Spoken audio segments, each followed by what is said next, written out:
मासिक धर्म छूत का रोग नहीं, सोच बदल देने वाली कहानी। यह रचना भले ही पूर्णतः काल्पनिक है, पर ऐसी स्थिति से हर एक लड़की को कभी न कभी गुजरना ही पड़ता है। इतने बदलाव के बाद भी हमारे समाज में अभी तक बहुत सी जगहों पर मासिक धर्म पर खुलकर बात नहीं की जाती। लड़कियों में इसके लिए एक झिझक होती है और मैं भी उनमें से ही एक हूँ। पर आज मैं इस झिझक को एक तरफ रखकर इस विषय पर एक कहानी पेश करना चाहती हूँ, ताकि मैं भी लोगों का नज़रिया बदलने में अपना कुछ योगदान दे सकूं। तो चलिए करते हैं कहानी की शुरुआत। मीशा रूपनगर में रहने वाली एक सुंदर और सुशील लड़की है। वह 9वीं कक्षा में पढ़ती है और हमेशा अपनी कक्षा में अव्वल आती है। इसके लिए वो बहुत मेहनत करती है। मीशा के परिवार में उसके पापा राजीव, मम्मी आरती और छोटा भाई दीप रहते हैं। मीशा पास ही के स्कूल में पढ़ती है और वो अपने ही पड़ोस की एक लड़की रूही, जो कि 10वीं कक्षा में पढ़ती है, उसके साथ स्कूल जाती है। मीशा की जिंदगी हंसी खुशी चल रही थी कि एक दिन जब वो स्कूल में थी तो अचानक ही उसके पेट में दर्द होने लगा। पेट में हो रहे दर्द के कारण वो खुद में ही बड़बड़ाने लगी। मीशा कहती है, कल मैंने छोले भटूरे खाए थे, शायद इसीलिए दर्द हो रहा है। स्कूल से घर जाते ही मैं दवाई ले लूंगी तो दर्द ठीक हो जाएगा। तो जूही, जो मीशा की सहेली है, वो कहती है, क्या हुआ मीशा, अकेले में क्या बड़बड़ाए जा रही हो? कुछ नहीं यार, कल मैंने छोले भटूरे खाए थे तो मेरे पेट में काफ़ी दर्द हो रहा है। जूही बोलती है, ज़्यादा दर्द है तो छुट्टी लेकर घर चली जा। मीशा कहती है, नहीं यार, अभी तो 2 लेक्चर ही रह गए हैं और तब तक तो मैं दर्द बर्दाश्त कर ही लूँगी। जूही और मीशा आपस में बातें कर रही होती है कि उनका हिंदी का लेक्चर लग जाता है और उनकी हिंदी की अध्यापिका मिसेज नमिता उनकी कक्षा में आ जाती है। सारे बच्चे उनका अभिवादन करने के लिए अपनी अपनी जगह पर खड़े हो जाते हैं कि तभी कुछ लड़के जोर जोर से हंसने लगते हैं। लड़कों को इस तरह हंसते देखकर मिसेज नमिता उनसे गुस्से में कहती है, ये क्या बदतमीजी है, आप सब इस तरह से क्यों हंस रहे हैं? मिसेज नमिता की गुस्से वाली रौबदार आवाज सुनकर सभी लड़के चुप हो जाते हैं। तभी मिसेज नमिता उनसे फिर से पूछती है, मैंने आप सबसे कुछ पूछा है कि इस तरह क्यों हंस रहे थे? जल्दी जवाब दीजिए, वरना मुझसे बुरा कोई नहीं होगा। लड़कों की तो अब कुछ भी बोलने की हिम्मत नहीं होती, पर उनकी ही कक्षा की एक लड़की पूजा मिसेज नमिता से कहती है, मैम वो मीशा। मिसेज नमिता कहती है, क्या मीशा, पूरी बात बताओ। पूजा के मुंह से अपना नाम सुनकर अब तो मीशा भी हैरानी से पूजा की तरफ देखने लगती है। पूजा अपनी बात को पूरा करते हुए कहती है, मैम मीशा के स्कर्ट पर खून लगा हुआ है।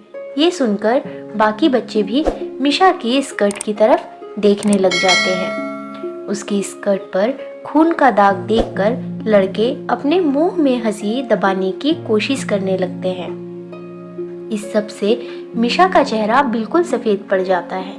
वो जूही की तरफ देखने लगती है और वो भी उसकी स्कर्ट पर दाग देखकर अपना सिर हाँ में हिला देती है।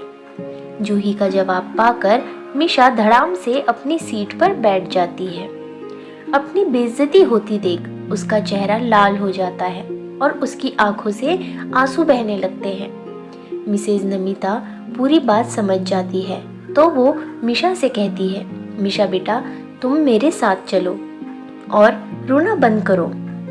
मीशा रोते हुए कहती है, नहीं मैम, मैं कहीं नहीं जाऊंगी, सब मेरे ऊपर हंसेंगे। मिसेज नमिता बोलती है, कोई नहीं हंसेगा बेटा, मैं हूं ना तुम्हारे साथ। जूही भी मिशा के कंधे पर हाथ रखकर उसे मिसेस नमिता के साथ जाने का इशारा करती है। मिशा अपना सिर नीचे झुकाए ही मिसेस नमिता के साथ चली जाती है। उनके जाने के बाद एक बार फिर लड़के जोर जोर से हंसने लगते हैं और लड़कियां भी आपस में बात करके मिशा के बारे में तरह तरह की बातें करने लगती है। मिसेस नमिता मिशा को अपने साथ वॉशरूम में ले जाती है। मिशा रोते हुए उनसे पूछती है, ये सब क्या है मैम? मेरे शरीर से ये खून क्यों निकल रहा है और मेरे पेट में भी बहुत दर्द हो रहा है। मिसेस नमिता उसके सर पर हाथ फेरते हुए कहती है, घबराओ मत बेटा, ये एक साधारण बात है। तुम्हें याद है ना कि हमारे स्कूल में कुछ दिन पहले एक सेमिनार हुआ था मासिक धर्म को लेकर? मिशा कहती है, जी मैम, मुझे याद है। तो बेटा, ये वही है। तुम्हारा मासिक धर्म शुरू हो गया है और ये तो हर लड़की के साथ ही होता है। इसमें डरने की या शर्म करने की कोई बात नहीं है। अब जाओ, जाकर ये पैड लगा लो और ये मेरी स्कार्फ रख लो। इसे अपनी कमर पर बांध लेना। इस स्कार्फ के रंगों में तुम्हारा ये दाग छुप जाएगा। मिसेस नमिता उसे पैड और अपना स्कार्फ दे देती है। मिशा उन्हें धन्यवाद कहकर वॉशरूम में चली जाती है। कुछ देर बाद वो वापस आती है तो मिसेस नमिता उसे खुद उसकी कक्षा में छोड़कर आती है और लड़कों को घूरते हुए गुस्से से कहती है, खबरदार, जो अब किसी ने भी मिशा को तंग किया या उसका मजाक बनाया तो मुझसे बुरा कोई नहीं होगा। उनकी बात सुनकर सब चुपचाप बैठ जाते हैं और उसके बाद कोई कुछ नहीं बोलता। जैसे तैसे करके मिशा आखिरी लेक्चर लगाती है। छुट्टी होते ही सभी लड़के फिर से उस पर हंसते हुए वहां से चले जाते हैं और लड़कियां भी उसको काफी बातें सुनाती है।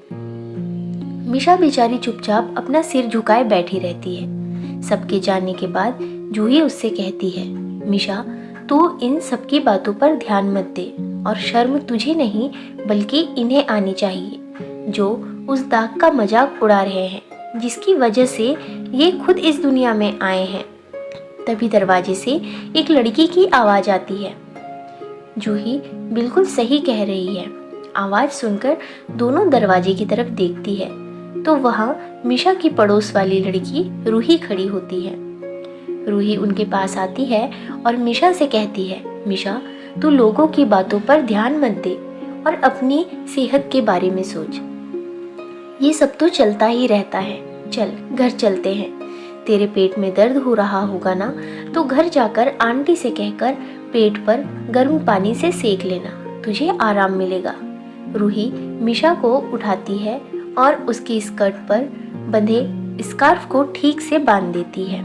फिर रूही, मिशा और जूही स्कूल से घर के लिए निकल जाते हैं। जैसे ही मिशा अपने घर पहुंचती है तो उसकी मम्मी की नज़र मिशा के कमर पर बंधे स्कार्फ पर पड़ती है तो वो मिशा से कहती है, मिशा, ये तूने कौन सा नया फैशन चलाया है स्कर्ट के ऊपर स्कार्फ बांधने का?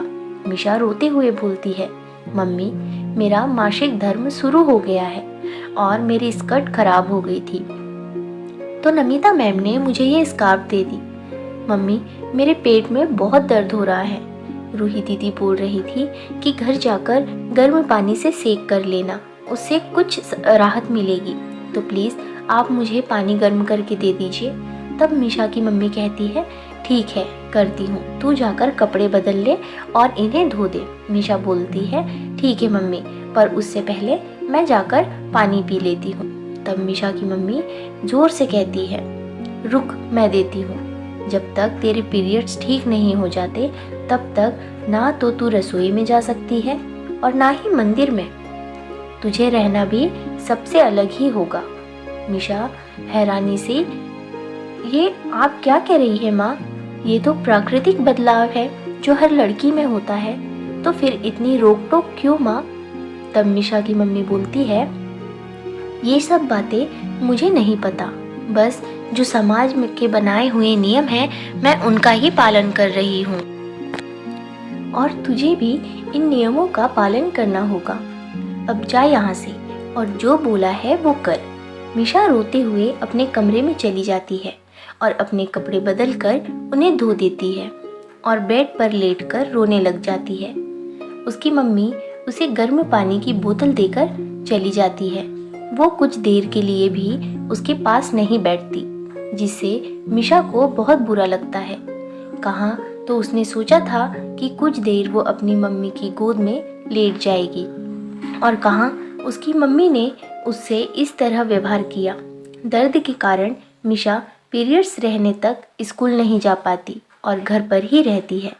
लोगों का पीरियड्स के प्रति इस तरह का व्यवहार देखकर वो मन ही मन इस बारे में बदलाव लाने के बारे में सोचती है। 4 दिन के बाद जब वो स्कूल जाती है तो एक बार फिर उसकी कक्षा वाले उसका मजाक उड़ाते हैं, पर वो किसी की तरफ ध्यान नहीं देती और अपनी पढ़ाई में लग जाती है। ऐसे ही समय बीतता जाता है और उसकी 9वीं की वार्षिक परीक्षाएं आ जाती है। हर महीने वो दर्द सहकर और लोगों के व्यवहार को देखकर अपने इरादों को और मजबूत करती रहती है। जब उसकी वार्षिक परीक्षाओं का परिणाम आता है तो उसने हर बार की तरह स्कूल में प्रथम स्थान प्राप्त किया होता है। उनके स्कूल में वार्षिकोत्सव समारोह रखा जाता है, जिसमें सभी कक्षाओं में टॉप में रहने वाले विद्यार्थियों को सम्मानित किया जाता है। जब मिशा की बारी आती है तो वो अपना पुरस्कार लेने के बाद अपनी प्रिंसिपल मैम से कहती है, मैम मैं कुछ कहना चाहती हूँ। प्रिंसिपल मैम बोलती है, हाँ बेटा बोलो। मैम ऐसे नहीं, मैं यहाँ बैठे सभी लोगों के सामने अपने मन की बात रखना चाहती हूँ। ठीक है बेटा जाओ, माइक की तरफ इशारा करते हुए मैम ने कहा। मिशा माइक के पास जाती है और कहती है, मेरा नाम मिशा है और आज मैं यहाँ अपने मन में काफ़ी दिनों से आ रही कुछ बातों के बारे में चर्चा करना चाहती हूँ। सभी सवालिया नज़रों के साथ मिशा को देखने लगते हैं। मिशा की मम्मी को भी कुछ समझ में नहीं आता कि आखिर मिशा किस बारे में बात करना चाहती है। मिशा एक बार सबकी तरफ देखने के बाद आगे बोलना शुरू करती है। आप सब सोच रहे होंगे कि आखिर मैं किस बारे में बात करना चाहती हूँ, तो मैं आज यहाँ लड़कियों में आने वाले सबसे बड़े प्राकृतिक बदलाव यानी कि मासिक धर्म के बारे में बात करना चाहती हूँ। मासिक धर्म का नाम सुनते ही वहाँ बैठे सब लोग मिशा के बारे में तरह तरह की बातें करने लगते हैं। आरती जी भी उसे गुस्से से घूरने लग जाती है, पर वो किसी की परवाह नहीं करती और आगे बोलती है, मैं जानती हूँ कि आप सब सोच रहे होंगे कि कैसी बेशर्म लड़की है जो इस बारे में बात करना चाहती है, पर मैं आप सबसे पूछना चाहती हूँ कि आखिर इस बारे में बात करने में दिक्कत क्या है, जबकि ये बदलाव तो हर एक लड़की के जीवन की सच्चाई है। अगर ये ना हो तो ये समाज कभी भी आगे नहीं बढ़ सकता। फिर क्यों इसको लेकर लोग ऐसी ऐसी बातें करते हैं और लड़कियों का मजाक उड़ाते हैं।